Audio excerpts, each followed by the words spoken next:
Every day from all countries of the world, ships arrive at the port of Buenos Aires.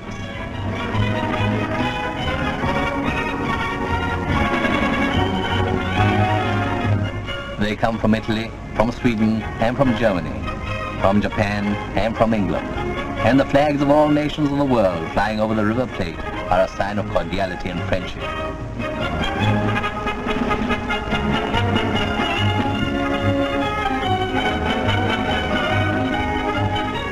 The Japiju, another ship which arrives like so many others from far-off places, which we mention especially because it brings Chiang Tai-chien to Argentina.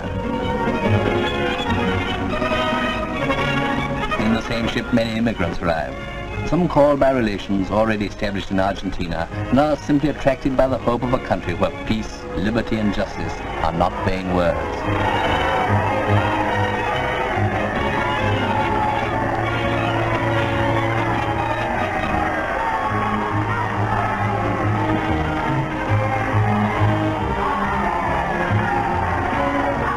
For this reason, the deep emotion of the arrival wets the eyes of young and old.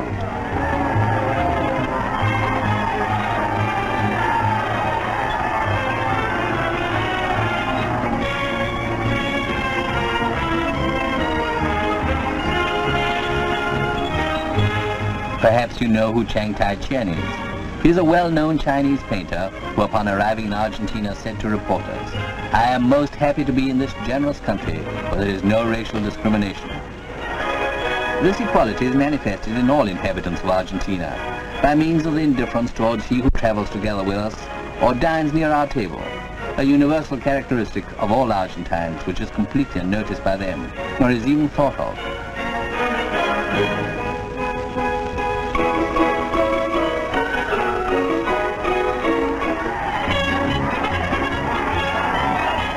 Let us see who else traveled with Chiang Tai-chien on board the Japiju.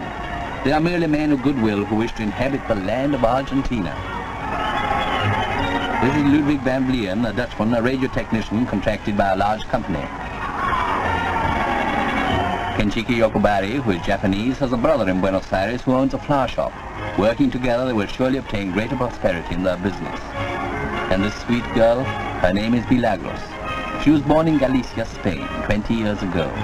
Last month, she was married by proxy to Antonio Ferreiro, who not long ago came to Argentina and has already saved enough for his wife's passage.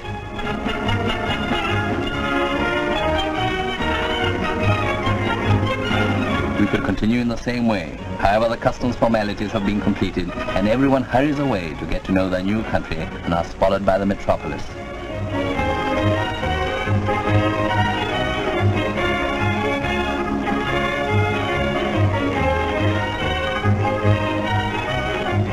"187 immigrants arrived in Argentina today, and they add themselves to the 3 million which entered the country previously and in different epochs. 1 out of each 6 inhabitants of the country is a foreigner. But this word does not signify stranger, but friend in Argentina. There are no distinctions between foreigners and Argentines. In Argentina, newspapers are edited in all languages.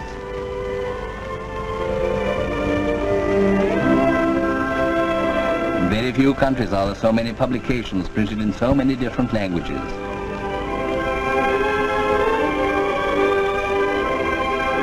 In Buenos Aires, there are important foreign banking institutions which work protected by laws common to all inhabitants of Argentina.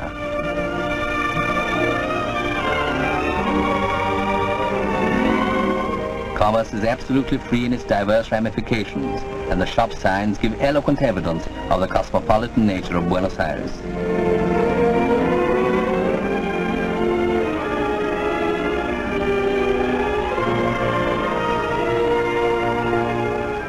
The different foreign communities have founded diverse cultural centers and cooperative societies, and many of them maintain their own hospitals.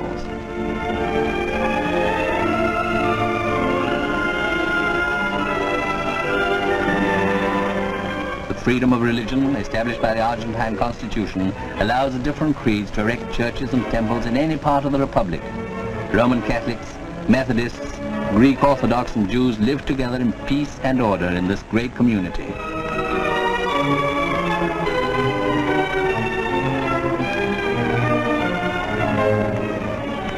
The gringos were immediately conquered by this land, and many of them described it in their writings. Others painted the customs and landscape of its cities and its country. The homage of Spain to Argentina is perpetuated in this monument.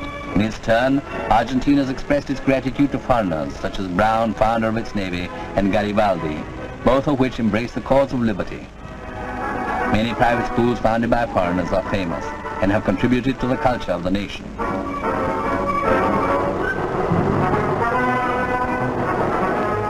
They work on railways. They are sailors, farmers of their own land, or specialized technicians. So it was yesterday, and so it is today.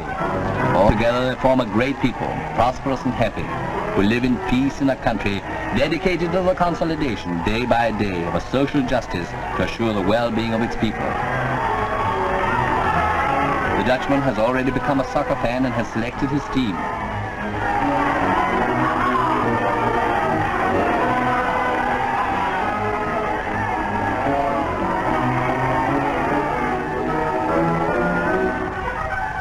The Japanese is happy because his business prospers.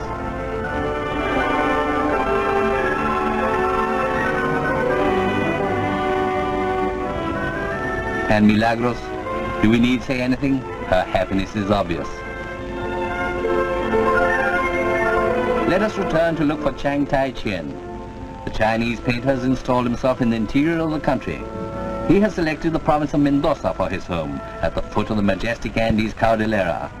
Surrounded by his family, he continues working in the art which made him famous in his country and carried his name over the seas.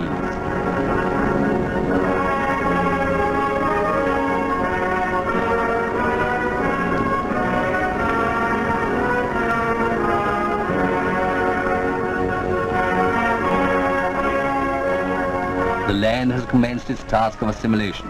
Now it is a child of the region who inspires the delicate art of Chiang Tai-chien, the Chinese painter for whom Argentina has opened its doors without questions of color, religion, or race.